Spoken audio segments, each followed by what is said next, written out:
Do you feel like you're running in circles after your goals while fighting against your energy levels? Does what you want this year to look like feel like it's fading as your old patterns keep surfacing?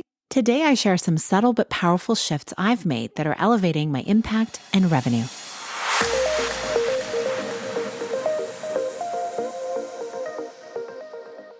Hi, welcome to the Connect with Sheila podcast. I'm an entrepreneur, health coach, mom of 2 teenage boys, mentor, and creator of the Seasons self-care app. I'm committed to helping you connect to your purpose, elevate your well-being, and to build your version of a happy, successful life.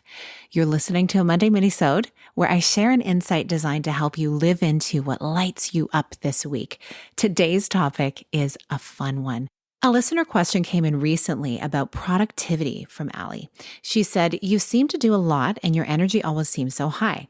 I eat well, exercise, and get enough sleep, but when it comes to fitting all I want to do into a day, there never feels like there's enough time. I often feel pulled in 1,000 directions, and while I do a lot of activity in a day, I'm not making the progress that I want.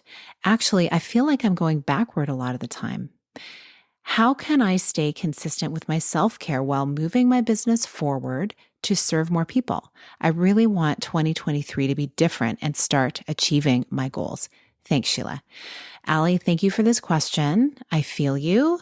I have been here so many times. And recently too. This isn't something that I think ever goes away as we reach new levels in our life or new experiences.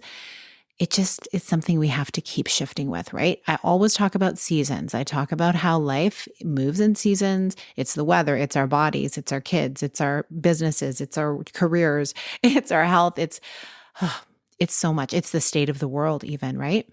So when I looked at this prior to recording, I realized there's so much I can say about this. So the nature of this question really deserves a 2-part response.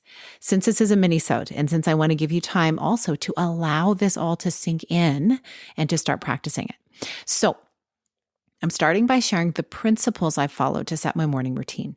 Then you'll get to practice it. And then next week, I'll share how my morning routine started, how it's evolved, and the inner and outer results I've experienced that have led to more joy and more revenue.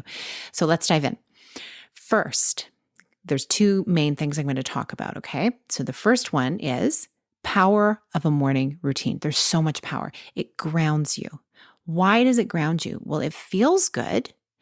And the reason why it feels good is because your nervous system likes predictability.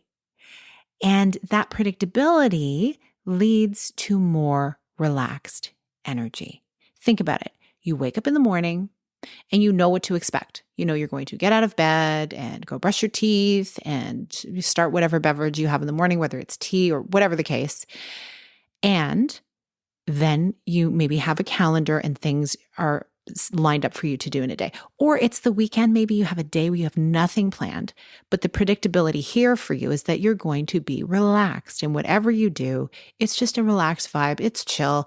You're going to read a book, go for a walk, lie on the couch, light a fire, watch some Netflix, the predictability of, I get to just hit next episode, whatever the case, it feels good. You're in your surroundings that make you feel good. So this, like I said, leads to a more relaxed energy. Also, the power of a morning routine sets your energy up for the day. We can set our energy up in good ways and not so good ways, right? If we start our day thinking, oh my gosh, I have this to do, I have that to do. Oh my gosh, I'm so rushed, I'm so stressed, I don't know what to do. I'm late. Come on, everybody, we got to get out the door. That energy typically is hard to come back from throughout the day. So thinking about being intentional with your energy, very, very first thing, like building it in to your morning routine, is of utmost importance. If you really want to see changes in your life, like positive changes, good changes, things that make you feel good. So this all comes back to the value of habits in your life, right? Everything we do is pretty habitual. We are on autopilot most of the day. Think about it. Brushing your teeth, eating certain foods, usually similar, like maybe your breakfast is the same thing every day forever and ever, amen. Maybe your lunches are like that, right? Maybe, I don't know, I heard about some actor who had every day it was a Cobb salad for like 6 years. I'm like, oh, that's predictability. So it takes away the needing to, think about, oh, what should I eat? Because that can take time. It feels a little boring to me, but some people like it, right? I love change. So I can't do that. Maybe I can do it for a period of time. I need to have variety of things, but even having something that you're like, okay, I've got 3 options or 5 options for lunch or breakfast. These are the ones I'm going to have, knowing it ahead of time. Then that becomes your autopilot. Having your coffee in the morning if you're a coffee drinker, where you're driving to if you're leaving your home to go to work. Like so many people I know actually work from home. So the walk to the home office, it's like, yeah, you maybe stub your toe in the same spot every day. Like that becomes a habit. Anyway, it's you don't have to think about it. That's autopilot. Sometimes our energy becomes autopilot, right? Like the sigh that we let out when we sit in front of our computer to get started. Like, oh, okay, I'm going to check some email now. Like that can be your autopilot habit. So that's maybe one area you can think of, oh, I get to change my response when I open up my email. Like, ooh, how do I get to serve, right? There's a little mind shift for you.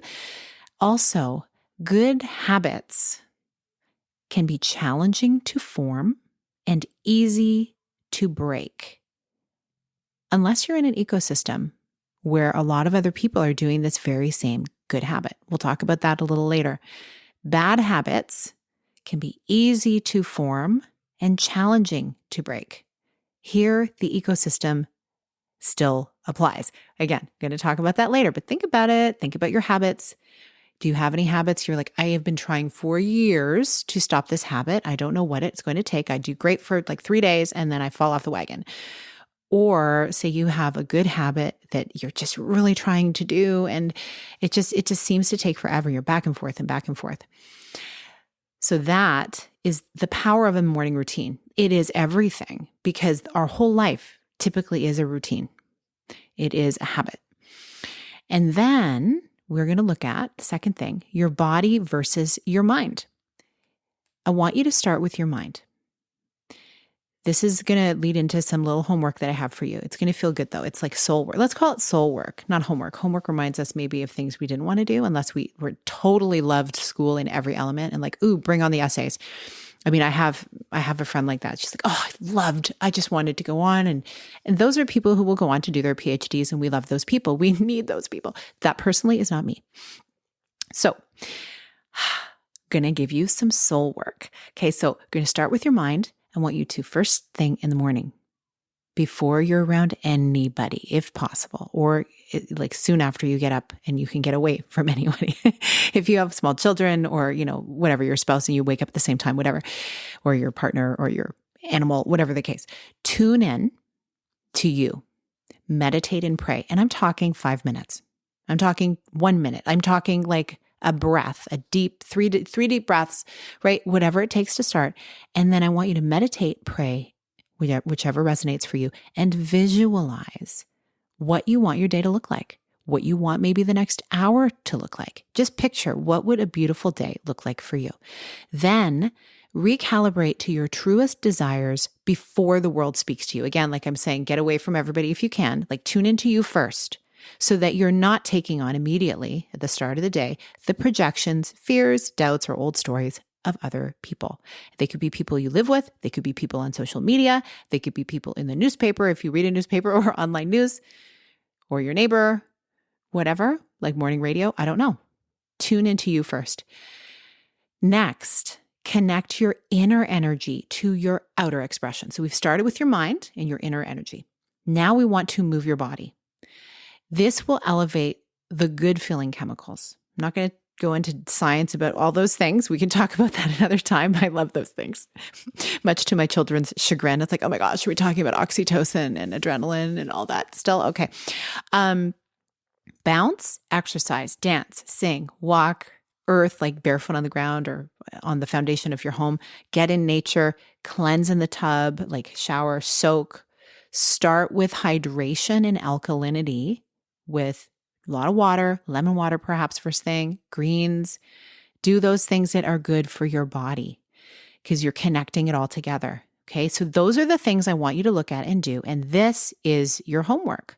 You can go back and listen to this. Just hit, rewind halfway through so you get those practices for those 2 things I told you about your inner life, your outer life.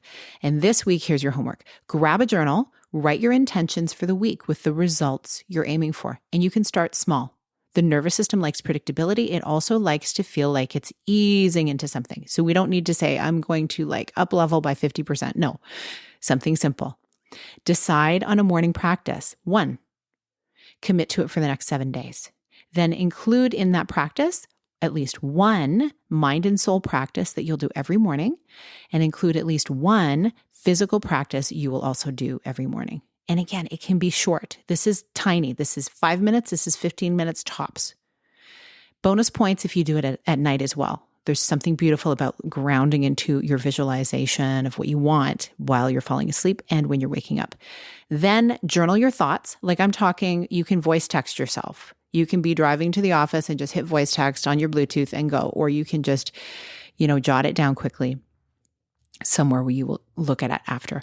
Then join me next week here on the podcast to hear about my morning rituals and the results that are lighting me up in the best way.